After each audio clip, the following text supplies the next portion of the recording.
I found out my father baby trapped my mother, then stole $700,000 in child support from me. I spent 20 years hating the wrong parent. My story was simple. Mom abandoned us when I was 2. Dad worked 3 jobs to keep us afloat. Grandma raised me while he sacrificed everything. Mom was the villain who chose freedom over family. Then I found her Instagram.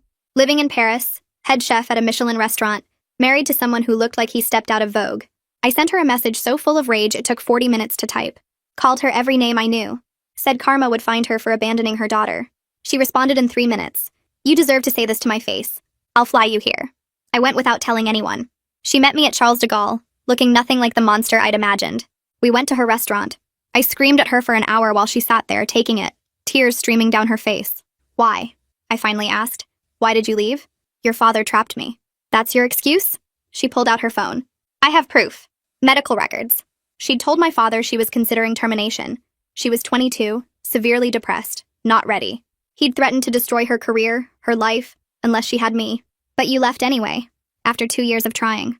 She showed me psychiatric evaluations, postpartum psychosis, intrusive thoughts about hurting me, hurting herself.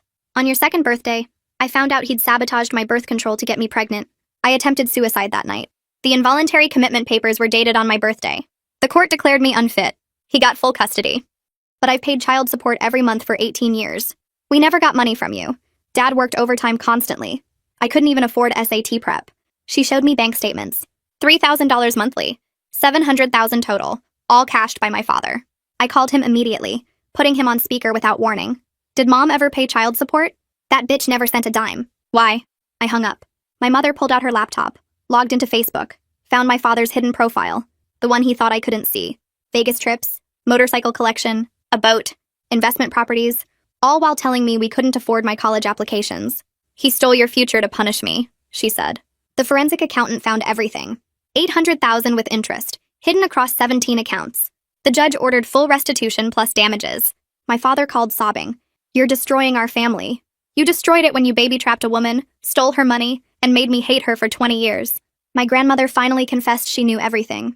He's my son. What could I do? Tell the truth. That was 8 months ago. I'm in therapy now, paid for with recovered money. Learning to rebuild a relationship with my mother, who introduces me as her daughter with tears in her eyes every time. But yesterday, everything changed again. My therapist, Dr. Rodriguez, who'd been helping me process everything, asked to see me urgently. I need to show you something. I could lose my license for this, but you deserve to know. She pulled out a file. Your father was my patient 15 years ago. Different last name. I didn't connect it until you mentioned your grandmother's maiden name. Inside were session notes. My father talking about his perfect plan. How he'd targeted my mother specifically because she had wealthy parents. How he'd researched family law. New mothers rarely lose custody unless they're declared unfit. How he'd documented her depression, saved evidence, planned everything. There's more, Doctor, Rodriguez said, hands shaking. He talks about another woman, before your mother. The notes described a college girlfriend who got away by having an abortion after he tried to trap her. Her name was blacked out, but one detail wasn't. She'd moved to Austin after graduating. He says he made sure the second one couldn't escape, Doctor, Rodriguez read, that he learned from his mistakes. I wasn't his first attempt. My mother wasn't his first victim. There's one more thing. She showed me the last page. He mentions keeping insurance on your mother. Something that would destroy her career if it got out. He called it his nuclear option if she ever tried to come back. My phone buzzed. A text from my father. Saw you're in contact with your mother. Remember, I still have those photos from her breakdown. The ones with you. Sure would be a shame if her fancy restaurant saw what kind of mother she really was. Another text, this time a photo. My mother, clearly in psychosis, being restrained by police. 2-year-old me screaming in the background. A third text. Drop the lawsuit or these go viral. You have 24 hours. I looked at Dr. Rodriguez. Can you testify about these notes? I'll lose my license, but yes. My phone rang. My mother. Sophie, I just got an email from your father. He has photos from my breakdown. He's threatening to send them to my employer, my husband, everyone. I could lose everything I've rebuilt. Mom, I don't care. Let him. But Sophie, there's something else. The first woman he trapped? I found her. She wants to talk to you. I hung up and immediately called her back, my fingers barely working right as I tapped her contact. Dr. Rodriguez pushed a notepad across her desk with a name and phone number written in neat handwriting while my mother answered on the first ring. I told her not to respond to anything from my father yet, that we needed to get everyone together before making any moves, and she agreed even though her voice sounded tight with fear. Dr. Rodriguez mouthed Alicia Noonan and pointed at the notepad. explaining in a whisper that she'd tracked the woman down through old university records after reading my father's session notes about the college girlfriend who escaped. I grabbed my phone and opened a new text message, my hands shaking so badly I had to retype Alicia's number twice before getting it right. I introduced myself as the daughter my father successfully trapped another woman into having, and I barely hit send before 3 dots appeared showing she was typing back. She asked if we could video chat right now, and I opened the app with my heart pounding so hard I could feel it in my throat. Her face filled my screen, a woman in her early 40s with kind eyes and visible tension in her shoulders, sitting in what looked like a home office with medical textbooks behind her on a shelf. She started talking immediately, her words coming fast like she'd been waiting 20 years to say them to someone who would understand. She was 19 when my father targeted her specifically because her parents had money, and she wanted to be a doctor, and he'd seemed perfect at first, supportive and loving and everything she thought she wanted. He sabotaged her birth control by poking holes in condoms and replacing her pills with sugar pills he'd bought online, and she found out at 6 weeks pregnant when she went to the campus health center for what she thought was the flu. She terminated at a clinic 2 hours away despite his threats to ruin her medical school applications, and her voice stayed steady while she told me this part, but I could see her hands gripping her coffee mug too tight. She pulled up old emails on her laptop and turned the screen toward her camera so I could see them. Messages from my father 20 years ago, threatening to tell her conservative parents about the abortion and contact every medical school she applied to with character concerns about her judgment and morality. Her voice cracked when she explained she had to get a restraining order and transfer universities to escape him, that she'd spent 2 years looking over her shoulder and 3 more in therapy learning to trust people again. I stared at her through my phone screen and realized my father had been doing this for over 2 decades, that I was the only child who resulted from his traps, because Alicia got away and my mother couldn't. The pattern was so calculated it made me physically sick, my stomach churning like I might throw up right there in Dr. Rodriguez's office, but Alicia said she would testify about everything if it helped stop him from hurting anyone else.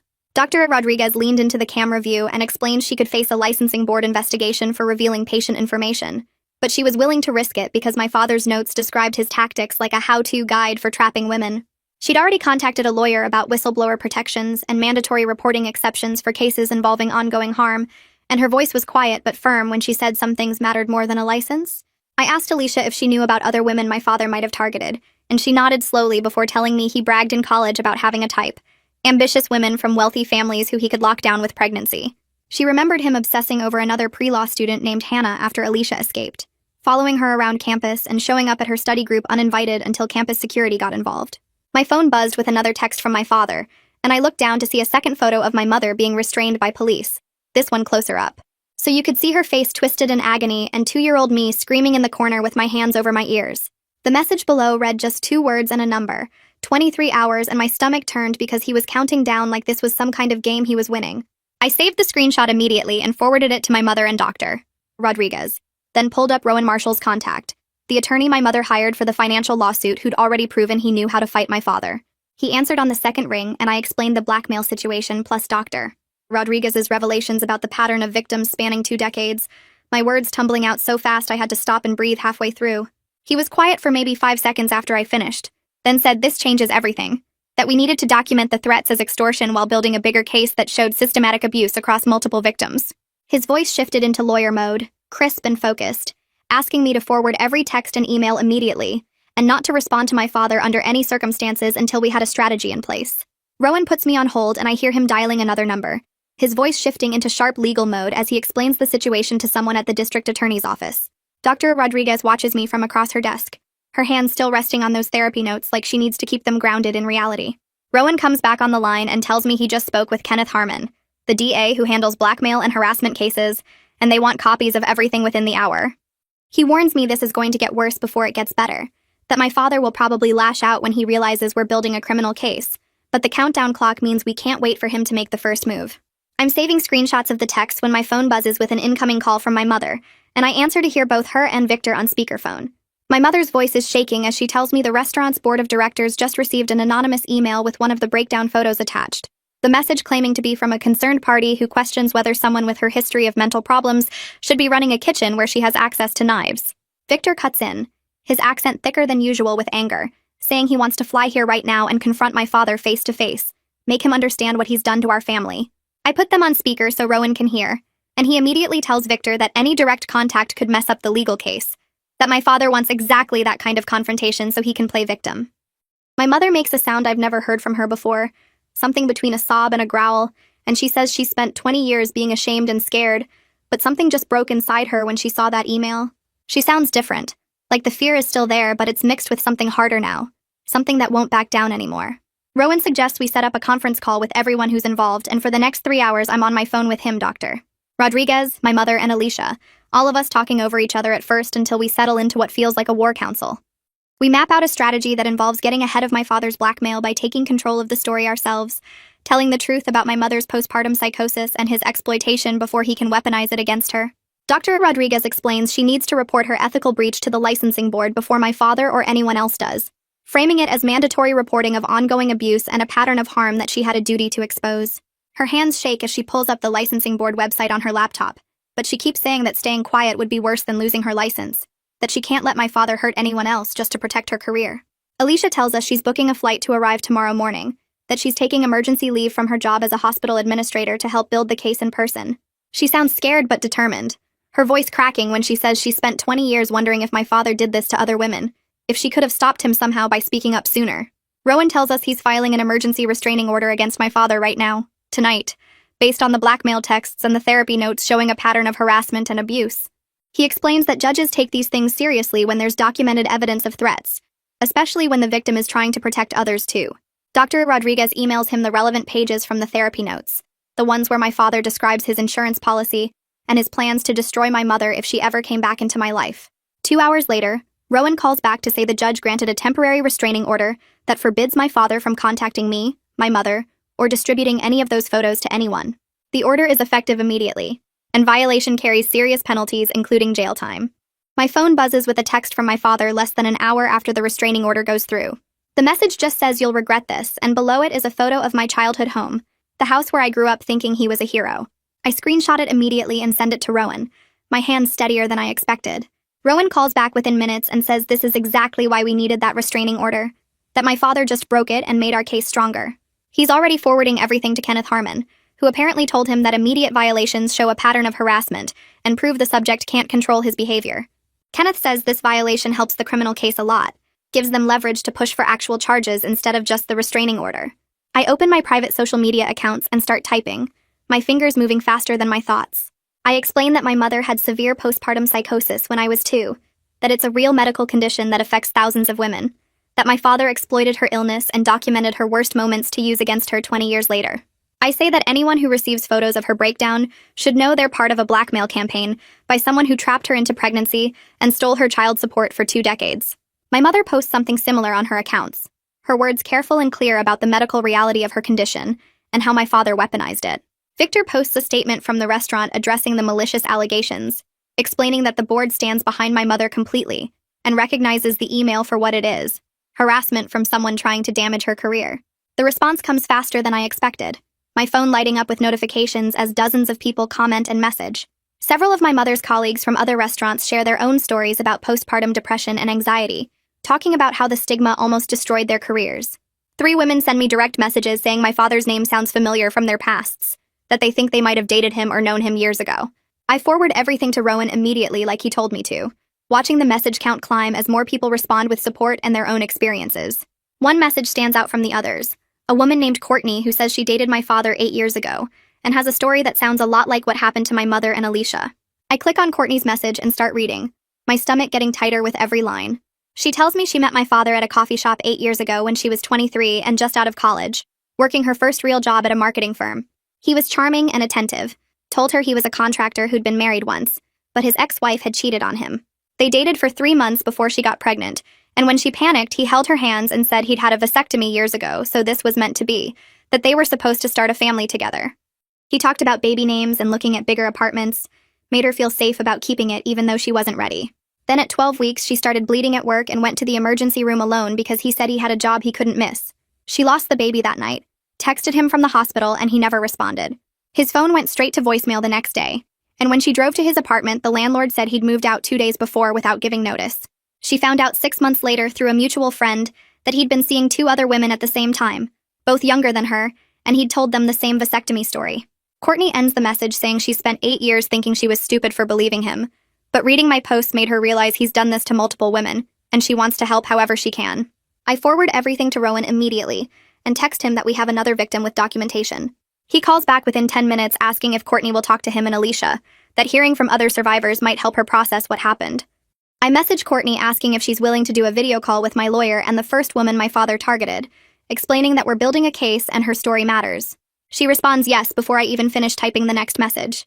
Rowan sets up the call for that evening and sends the link to me, Alicia, and Courtney. When we all connect at 7, Courtney looks tired but determined, her dark hair pulled back and her eyes red like she's been crying. Alicia introduces herself and explains what my father did to her in college, and I watch Courtney's face crumble as she realizes the pattern goes back even further than she thought. She tells us everything again, this time with more details about how he love-bombed her in the beginning, showing up at her office with coffee, texting her constantly, making her feel like the center of his world. Then he started suggesting she spend less time with her friends because they didn't understand their connection, that her family was too controlling and she should create distance. By the time she got pregnant, she'd isolated herself so completely that she had no one to talk to about her fears, and he used that isolation to pressure her into keeping it.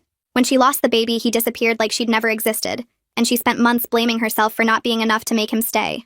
Alicia is crying by the end, telling Courtney it wasn't her fault, and our father is a predator who targets vulnerable women systematically.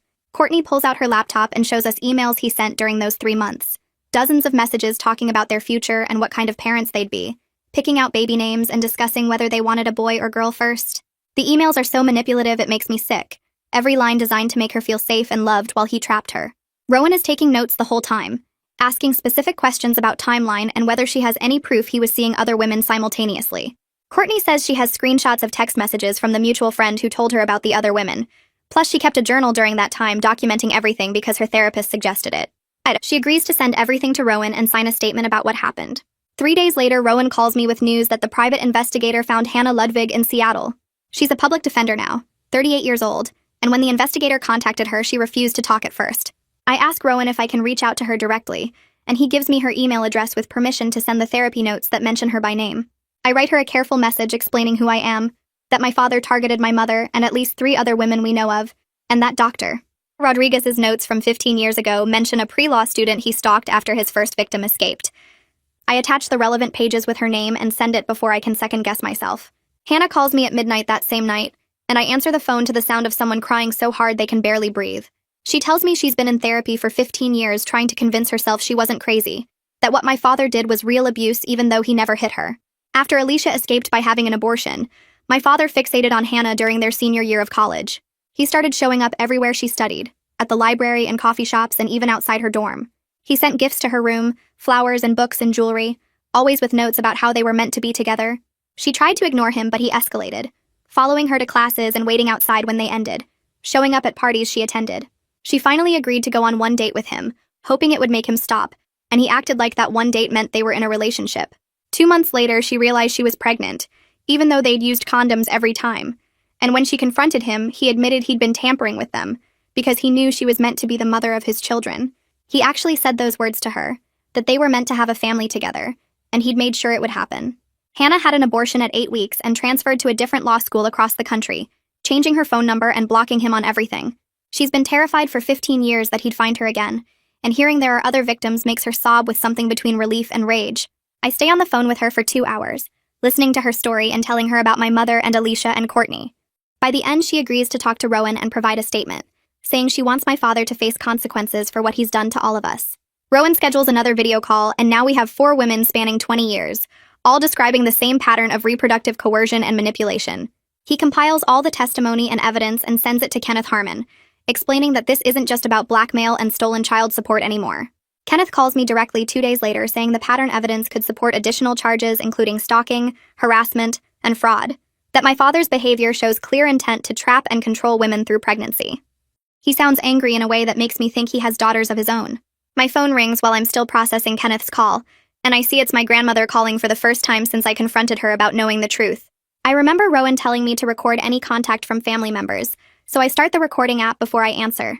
She's crying immediately, her voice shaking as she tells me my father is not a monster, and I'm destroying the family over mistakes he made when he was young. She says everyone makes bad choices, and I should forgive him because he's my father, and family is supposed to stick together no matter what. I feel something cold settle in my chest as I listen to her defend him, and I tell her that targeting multiple women over 2 decades isn't a mistake. I explain that it's a pattern, that he's a predator who's been doing this since college, and her protection of him enabled him to keep hurting people. She starts crying harder and says I'm being cruel, that I don't understand what it's like to watch your child suffer consequences. I tell her I understand exactly what it's like because I watched my mother suffer consequences for 20 years for something that wasn't her fault. Consequences my grandmother helped create by staying silent. She hangs up on me without saying goodbye, and I sit there holding my phone feeling the family fracture in real time. But there's also this strange sense of clarity, like I can finally see everyone's true priorities, and mine are different from theirs. I save the recording and send it to Rowan, who says it might be useful if my grandmother tries to testify on my father's behalf. 2 hours later, Dr. Rodriguez calls with news that 2 more women contacted her office after seeing my social media posts. Both of them claim my father did similar things to them, one in her early 20s and one in her 30s, and they're willing to provide statements. The licensing board investigator who was reviewing Dr. Rodriguez's ethical breach is now interested in the therapy notes as evidence of a serial predator, rather than just a violation of patient confidentiality. Dr. Rodriguez sounds exhausted, but also relieved, like she's been carrying the weight of those notes alone for 15 years, and finally has help. My mother and Victor land the next morning, and I meet them at Rowan's office where Alicia is already waiting. The moment my mother walks through the door and sees Alicia standing there, both of them freeze for a second before rushing together. They hug like survivors of the same disaster meeting 20 years later, both crying, and I watch this woman my father hurt first embrace the woman he hurt second, while I stand there as proof of his success with the third attempt. Alicia keeps saying she's sorry, that she should have warned people somehow, and my mother keeps shaking her head saying there was no way to know he'd keep doing this. Victor puts his hand on my shoulder and squeezes gently, and Rowan gives everyone a minute before clearing his throat and gesturing to the conference table. We spend the next 6 hours going through everything, spreading documents across every surface until the table looks like a crime scene investigation board. Bank statements showing my father cashing child support checks, medical records from my mother's breakdown, emails from Alicia's restraining order, text messages from Courtney about the fake vasectomy, therapy notes describing my father's planning, social media posts from the women who contacted me after seeing my story. Kenneth Harmon arrives around noon and sits down with his notepad, listening to each woman tell her piece of the story while taking notes. He asks detailed questions about dates, locations, evidence, and I can see him building a case in real time. When we finish, he leans back in his chair and says, "They can charge my father with extortion for the blackmail texts, fraud for stealing the child support money, stalking based on the pattern of targeting and following women, and reproductive coercion depending on how the state laws apply." He explains that having multiple victims across 2 decades makes this clearly calculated behavior, not isolated incidents or mistakes. The pattern evidence is strong enough that a jury would see my father knew exactly what he was doing each time. My father's lawyer calls Rowan the next day trying to negotiate, claiming the blackmail was just emotional distress from a father worried about his daughter, and offering to return some of the stolen money if we drop the criminal charges.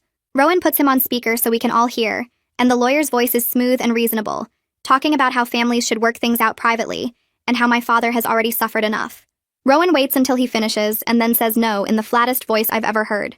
He tells the lawyer he's filing additional civil suits on behalf of my mother for emotional distress and fraud, and that Kenneth Harmon is moving forward with criminal charges regardless of any negotiation attempts. The lawyer sputters something about everyone being unreasonable, and Rowan hangs up. Courtney's brother Felix messages me that evening saying he works in tech and wants to help track down any other evidence of my father's activities online. He runs searches using my father's old usernames and email addresses, digging through archived websites and deleted social media accounts. 3 days later, he calls me sounding shocked and sends me a link to a deleted blog from 15 years ago. The blog is archived on an old backup site, and my father wrote about dating strategies and relationship advice under a fake name. I start reading and feel sick within minutes because the posts describe love bombing techniques, isolation tactics, and something he calls baby trap advantages in language so cold it sounds like instructions. Felix has already preserved everything with timestamps and metadata, creating a digital evidence file that shows my father was literally writing guides on how to trap women. Kenneth Harmon comes back to Rowan's office to review the blog posts, and I watch his face change as he reads. He's a prosecutor who's seen plenty of bad cases, but even he looks disturbed by how calculated the writing is. My father describes targeting women with good careers and family money, earning their trust through intense attention, then creating pregnancy situations they can't escape from. He writes about documenting their struggles to use against them later, about how family courts favor fathers if mothers seem unstable, about keeping insurance material for future leverage. Felix has found over 50 posts spanning 3 years, all archived and authenticated. Kenneth says this evidence makes the case even stronger because it shows premeditation and pattern going back further than any of us knew. Hannah calls me the next morning from Seattle saying she needs to face this after running for 15 years. She books a flight to arrive that afternoon, and suddenly our coalition grows to 6 women plus Victor and Felix as allies. We meet at a coffee shop near Rowan's office, and there's something powerful about sitting together in person. Alicia and Hannah recognize each other from college and hug, both of them crying about the 20 years they've spent apart while my father kept hunting. Courtney brings her therapy journal from 8 years ago, and we compare notes about his tactics. The love bombing was identical. The isolation from friends and family followed the same pattern. The pregnancy situations all involved some form of reproductive coercion. We weren't crazy. We weren't alone. And sitting together proves my father's behavior was a system he refined over decades. My father tries to contact my grandmother to get her to pressure me, but she calls Rowan's investigator instead and tells him my father is asking her to lie to the court about his finances. Her voice shakes on the recording as she admits he wants her to say she gave him money to help raise me, to explain away some of the child support he stole. She's scared of losing her son, but also starting to see what he really is, and when the investigator asks if she knew about the other women, she breaks down crying and says she should have told the truth years ago. The investigator sends the recording to Kenneth, and suddenly we have evidence my father is trying to tamper with witnesses. 2 days later, the restaurant board in Paris releases a statement on their website supporting my mother completely. They share resources about postpartum mental health and condemn the cowardly blackmail attempt, explaining that they stand behind their head chef and her courage in speaking about her past trauma. Several prominent chefs post messages of solidarity on social media, and my mother cries reading them because she expected to lose everything. Victor tells me she spent the whole flight over convinced the restaurant would fire her, that her career was finished, that my father would finally succeed in destroying what she built. Instead, she's getting support from her professional community, and the blackmail photos my father threatened to release have lost their power. Kenneth Harmon brings formal charges against my father 3 weeks after the blackmail texts: extortion, fraud, stalking, and criminal harassment based on the restraining order violations he kept committing. The bail hearing happens fast, and Kenneth argues my father is a danger to multiple women based on the pattern evidence. The judge sets bail at $200,000 because of the 20-year history of targeting and trapping women. My father is arrested at his workplace, walked out in handcuffs in front of his co-workers, and I find out about it when Kenneth calls to tell me it's done.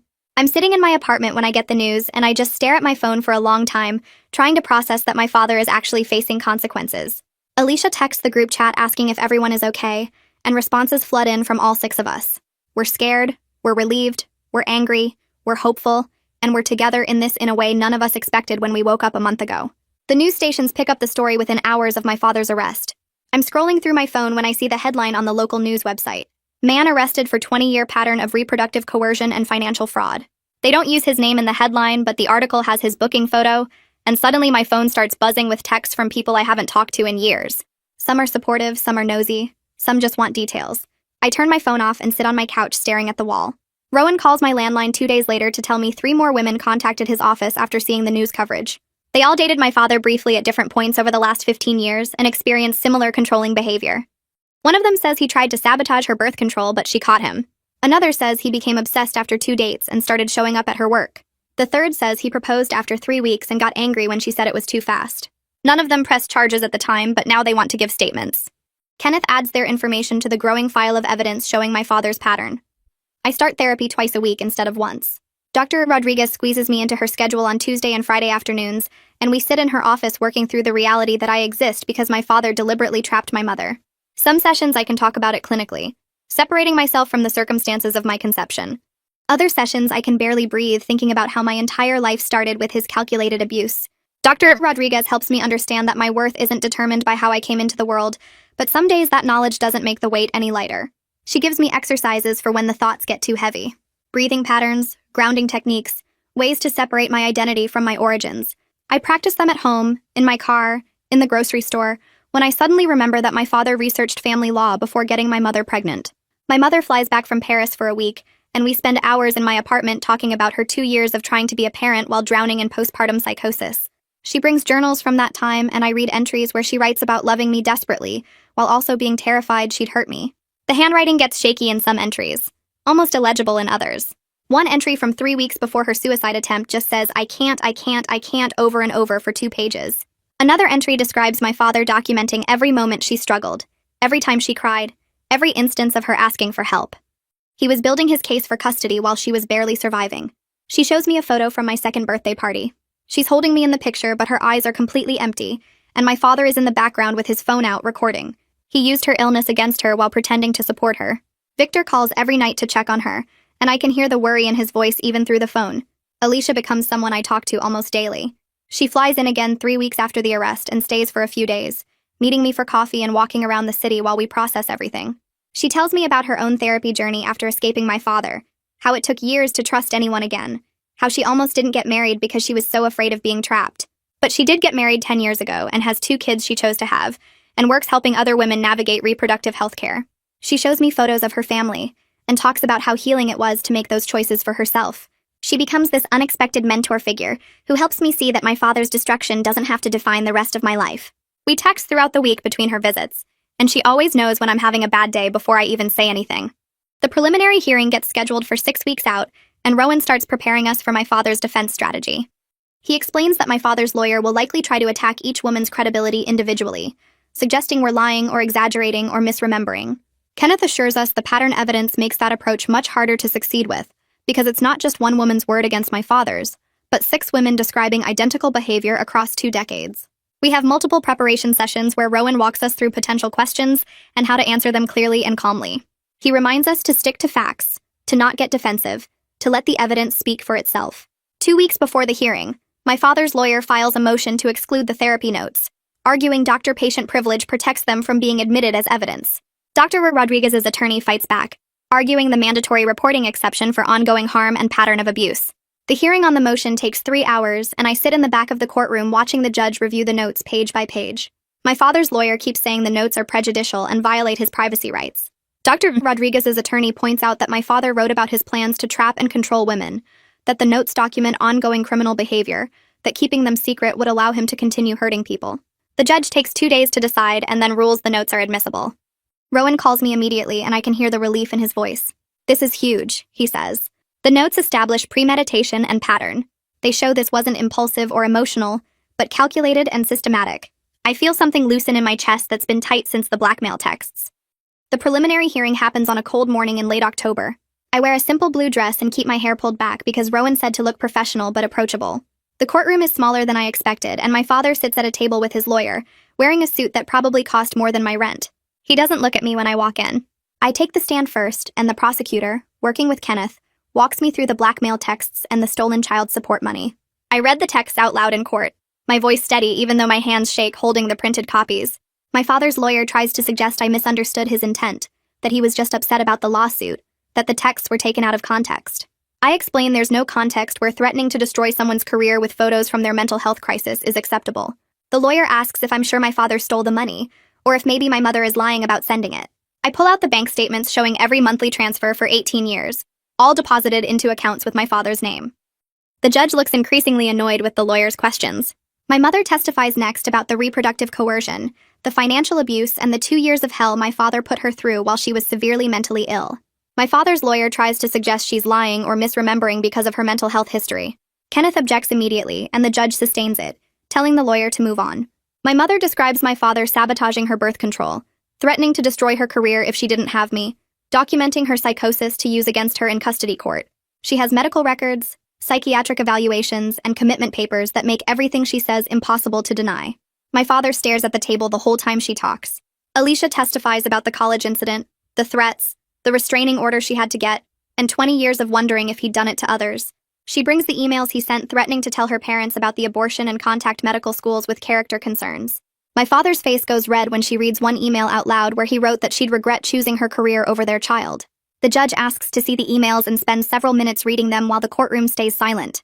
Alicia's voice only shakes once, when she talks about transferring universities to escape him. Hannah testifies via video link from Seattle because she can't take time off work to fly here. She describes the stalking, showing up at her classes and dorm, the gifts he sent, the tampering with condoms. She explains how he admitted doing it because they were meant to have a family together. Her face on the screen looks pale but determined. Courtney testifies in person about the fake vasectomy and his disappearance after her miscarriage. Her voice shakes, but she gets through it, describing how he promised marriage and forever, and then blocked her number and moved without telling her. She brings text messages where he talks about baby names and nursery colors. The judge takes notes through all of it. The judge sets down her pen and looks directly at my father for the first time since testimony started. She says the evidence is more than enough to bind him over for trial on all charges, and based on the pattern of behavior plus multiple restraining order violations, she's raising his bail to $200,000. My father's face goes white as the bailiff walks over to him. Kenneth stands and adds that my father has shown continued disregard for court orders and poses an ongoing threat to multiple victims. The judge agrees and orders him held without bail pending trial. 2 bailiffs move to either side of my father and put handcuffs on him right there at the defense table. He tries to turn and look at me, but one of the bailiffs puts a hand on his shoulder and guides him toward the side door. I watch him get let out in handcuffs and feel this weird mix of relief and complete exhaustion, like I've been holding my breath for months and finally let it out. My mother reaches over and squeezes my hand, and Alicia puts her arm around my shoulders from the other side. We all sit there for a minute after he's gone. Nobody saying anything, just processing what just happened. Rowan comes over and tells us this is a huge win, that the judge clearly saw through the defense's attempts to discredit the victims. Kenneth joins us and explains the next steps, but honestly, I barely hear him because my ears are ringing and my hands won't stop shaking. 3 weeks pass before Rowan calls me about a development. My father's lawyer contacted him about a possible plea deal. They're offering to plead guilty to the fraud and extortion charges if we drop the stalking and harassment charges. Kenneth is willing to consider it because it would spare all of us from going through a full trial, but he wants our input before making any decisions. I immediately text the group chat we set up with all 6 primary victims plus supporters. Within an hour, we schedule an emergency coalition meeting at Rowan's office for the next day. I spend that whole night lying awake thinking about whether I want to face my father in a trial or just be done with this whole thing. Part of me wants him to face maximum consequences for everything he did. Another part of me just wants it over so I can start actually healing instead of living in this constant legal battle stress. The meeting happens in Rowan's big conference room with all 6 of us victims plus Victor and Felix. Hannah joins via video call from Seattle since she can't take more time off work. Rowan lays out the plea offer in detail, explaining what charges would stick and what would get dropped. Kenneth is there too, and walks us through what a trial would look like versus accepting a plea. Hannah speaks first through the screen, saying she really doesn't want to testify again in a full trial, that the preliminary hearing was hard enough, and she's not sure she can handle cross-examination. Courtney immediately says she wants maximum consequences and doesn't trust that a plea deal will actually punish him enough for 20 years of hurting women. Alicia stays quiet for a while, then says she'll support whatever the group decides because we're all in this together. The other 3 victims share their thoughts, 2 leaning toward the plea to avoid trial trauma, 1 wanting to push for maximum charges. We go back and forth for almost 2 hours, everyone sharing their fears and needs and what they think will help them move forward. Sitting there listening to everyone, I realize this decision isn't really about punishment at all. It's about what will actually help each of us heal and move forward with our lives. Some of us need the closure of him admitting guilt publicly.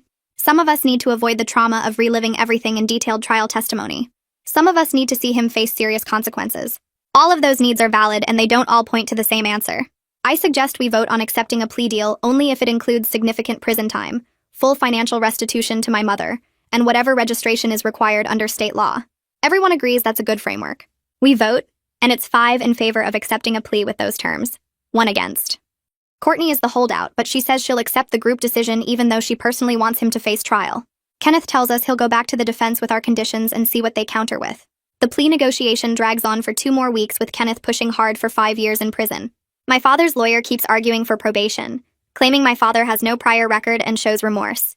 Kenneth sends me updates every few days, and each time I feel this knot in my stomach wondering if my father will get off easy. Finally, they reach a settlement that Kenneth thinks is the best we'll get without going to trial. 3 years in prison, 5 years probation after release, full restitution of $800,000 plus interest to my mother and mandatory counseling for the entire probation period. Kenneth calls each of us victims individually to get our final approval. When he calls me, I ask if 3 years is enough for 20 years of abuse. He's quiet for a second, then says, no prison time is really enough, but 3 years is significant, and the restitution plus probation conditions mean ongoing consequences for years. I tell him I approve the deal. The plea hearing is scheduled for the following week. My father has to allocate, which Kenneth explains means stating exactly what he did in open court as part of accepting the plea. I sit in the front row with my mother, Victor, Alicia, Hannah on video link, and Courtney. My father stands at the defendant's table in an orange jumpsuit looking smaller than I remember. The judge asks him to state his plea, and he says guilty in this flat voice. Then she makes him go through each charge and explain what he actually did. He has to say out loud that he deliberately tampered with birth control to get my mother pregnant against her will. He has to admit he stole child support payments for 18 years, cashing checks meant for my care and hiding the money. He has to confess to extorting me and my mother with photos from her mental health crisis. Hearing him say these things in his own voice feels completely surreal but also necessary, like he's finally being forced to name what he did instead of hiding behind excuses. His voice shakes when he admits to tampering with birth control, and I wonder if he's actually feeling guilt, or just performing for the judge. The judge accepts his plea and sentences him to 3 years in state prison, followed by 5 years probation. 3 months after the plea hearing, I get a call from Rowan about the financial case. Talia Redmond, the family court judge handling that part, has ordered my father to liquidate all his hidden assets immediately to pay the full restitution to my mother. The boat gets sold at auction. The motorcycle collection gets picked up by a dealer who pays cash. The investment properties go on the market and sell within weeks, because they're actually decent properties in good locations. Everything my father built with my mother's stolen money gets converted to cash and handed over. Rowan calls my mother directly when the check arrives, and I'm on the phone with her when she opens the envelope. $873,000, the full amount plus interest. She starts crying and can't talk for a minute. Victor takes the phone and tells me they're going to set up a trust fund for my education and donate a portion to organizations helping abuse survivors. My mother gets back on the phone and says she never thought she'd actually see this money again. That part of her believed my father would find a way to hide it forever. My grandmother contacts me one more time about a month after my father starts serving his sentence. She sends a long email asking if I'll visit him in prison, because he's still my father, and family is supposed to forgive. She writes that he's suffering and lonely and needs his daughter's support. She says everyone makes mistakes and holding grudges only hurts me in the end. I read the email 3 times, feeling this old familiar guilt trying to creep back in. Then I write back a single paragraph. I tell her that being related to someone doesn't obligate me to accept abuse or support them through consequences of their own actions. I explain that I'm done protecting people who hurt others just because they're family. I say I hope she finds peace, but I won't be visiting my father now or ever. She doesn't respond, and I hear through extended family that she moves to another state to live with her sister. The family fracture is complete and permanent, but I feel clear about my choice in a way I never did before. 4 months after that, Dr. Rodriguez calls me with news about the licensing board investigation. They've cleared her of any ethical violations after reviewing the mandatory reporting exception and all the evidence of ongoing harm my father was causing. She sounds almost shocked telling me this, like she really expected to lose her license. The board actually gives her a formal commendation for her courage in coming forward and helping stop a serial predator. When we meet for our regular therapy session the next week, she tells me privately that the investigation was terrifying, and there were nights she couldn't sleep wondering if she'd destroyed her career. But she says she'd do it again because staying silent would have been worse than any professional consequence. I thank her for risking everything to help me and all the other women my father hurt. She gets tears in her eyes and says watching us support each other through this has been the most meaningful work of her career. 6 months after my father sent those blackmail texts, I'm sitting in my mother's restaurant in Paris with Victor, Alicia, Hannah, and Courtney, who all flew in for what we're calling a Survivors Summit, but is really just us supporting each other and celebrating making it through. The restaurant is closed for a private event, which is us. My mother cooks us a 7-course meal, each dish more incredible than the last. Between courses, we talk about where we are now, what we're doing with our lives, how we're healing. Hannah got a promotion at the public defender's office. Courtney started grad school for counseling. Alicia's hospital gave her an award for her advocacy work. Victor keeps refilling our wine glasses and making toasts in French that my mother translates. When dessert comes out, my mother stands up with her own glass and makes a toast to surviving, to justice, to women supporting women, and to building lives our abusers never wanted us to have. We all raise our glasses, and I look around the table at these women who were strangers 6 months ago and are now forever connected by shared trauma and shared victory.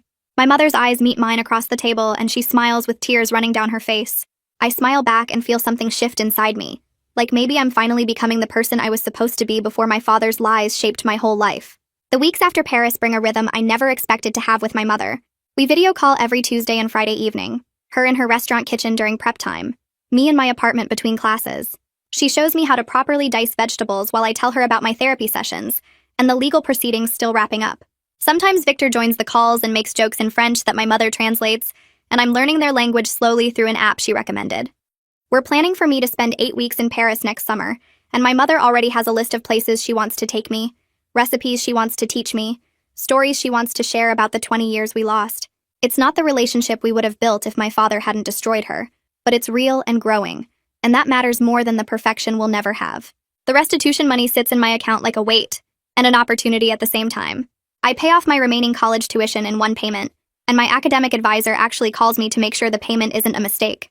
The rest I split between my future and helping others. Alicia flies in for a weekend, and we spend 2 days at my kitchen table with a lawyer she knows, setting up a nonprofit fund for survivors of reproductive coercion. We call it the Autonomy Project, and within a week of launching our website, we get our first grant application from a woman in Oregon whose partner sabotaged her IUD. Alicia handles most of the administrative work since she has experience running hospital programs, but I review every application and write personal responses to each woman who reaches out.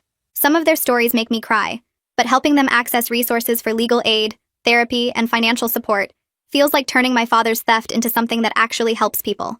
Hannah emails me 3 months after Paris with an idea for a legal journal article about reproductive coercion and the gaps in current law.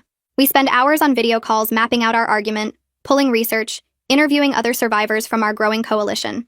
She writes the legal analysis while I handle the personal narratives and policy recommendations. The article gets published 6 months later in a family law journal, and suddenly we're getting invitations to speak at law schools about the issue. Our first speaking engagement is at Hannah's alma mater in Seattle, and standing in front of 70 law students talking about my father's crimes feels surreal but necessary. After our presentation, 5 students approach us privately to share their own experiences with reproductive coercion, and Hannah and I exchange a look that says we're doing something that matters. Courtney sends me a photo of her acceptance letter to a graduate counseling program 4 months after the plea deal.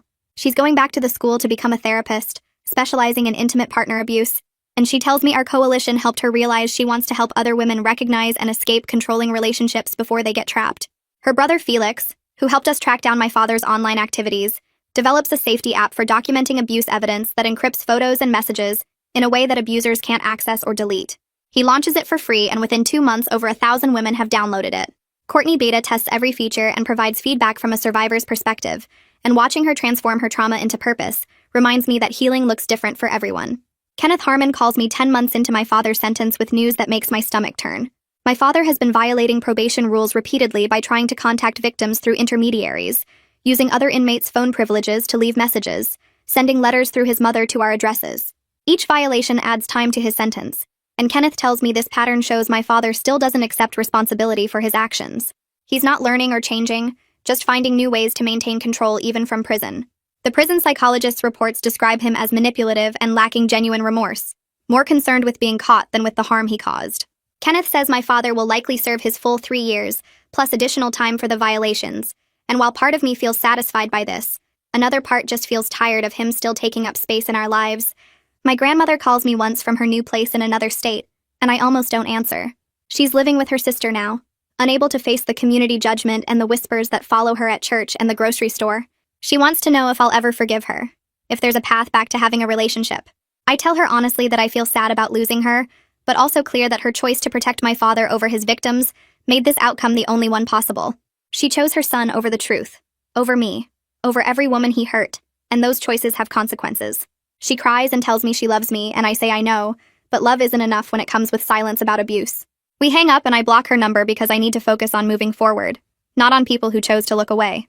2 years after the plea deal, I walk across the stage at my college graduation in a blue gown that cost more than I would have been able to afford before the restitution.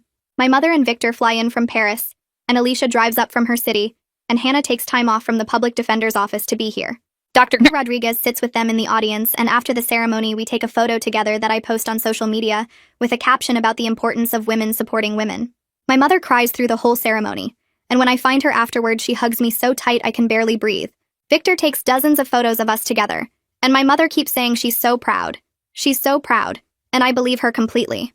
We go to dinner at a nice restaurant, and my mother orders wine for everyone and makes a toast to surviving and to futures that our abusers tried to steal. The table raises glasses, and I look around at these people who showed up for me, who helped me fight, who became my real family. 3 months after graduation, my mother calls me screaming in French before switching to English. Her restaurant just got its 2nd Michelin star, jumping from 1 to 2 in a single year. She's sobbing and laughing at the same time, and I can hear Victor cheering in the background and her staff applauding. She tells me the Michelin inspectors cited her creative risks and bold flavor combinations, and she credits the support she received during the scandal for giving her the courage to stop playing it safe. A food magazine interviews her the next week, and she tells them that surviving my father's abuse taught her she's stronger than she ever knew, that facing her worst fears about her past being exposed freed her to take risks in her cooking. The article runs with a photo of her in her chef's whites, looking confident and proud, and I frame it and hang it in my apartment. My law school acceptance letter arrives on a Tuesday in April, thick envelope from a school known for its family law program. I get in with a scholarship that covers half tuition, and the restitution money means I can attend without taking on debt.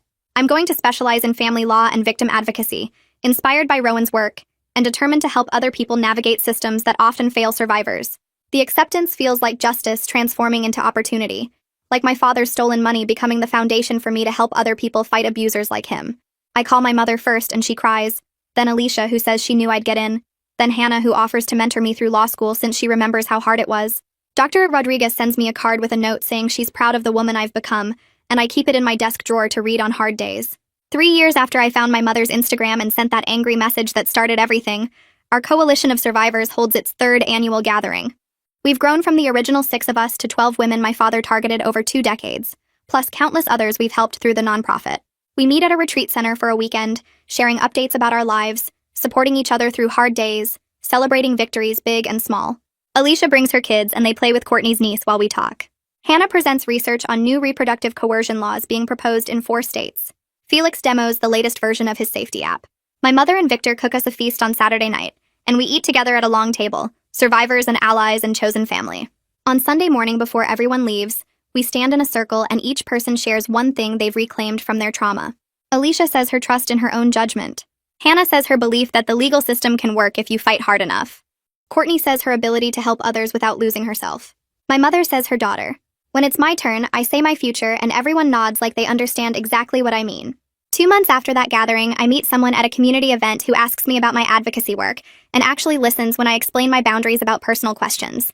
We start dating slowly, with me being upfront about my history and the trust issues that come with it. Some mornings I wake up anxious that they're trying to control me somehow, checking my phone too much or second-guessing their kindness, but my therapist helps me separate past trauma from present reality.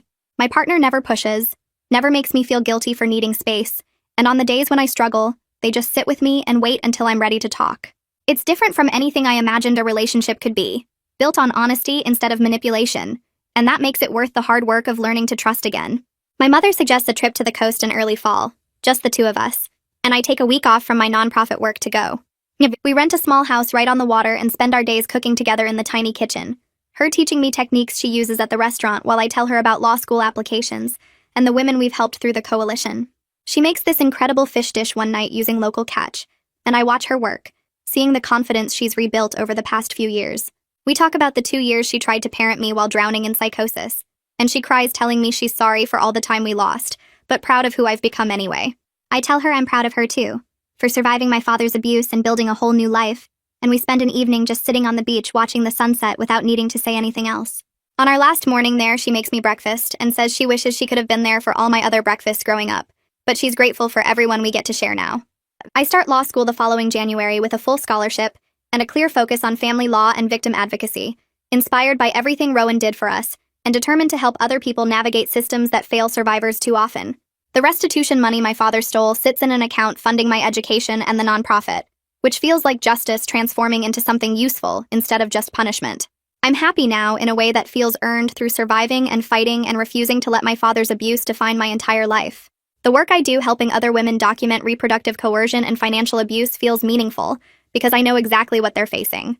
My relationships with my mother, with Alicia, with Hannah and Courtney and all the other survivors feel genuine because we've seen each other at our worst and chosen to support each other anyway.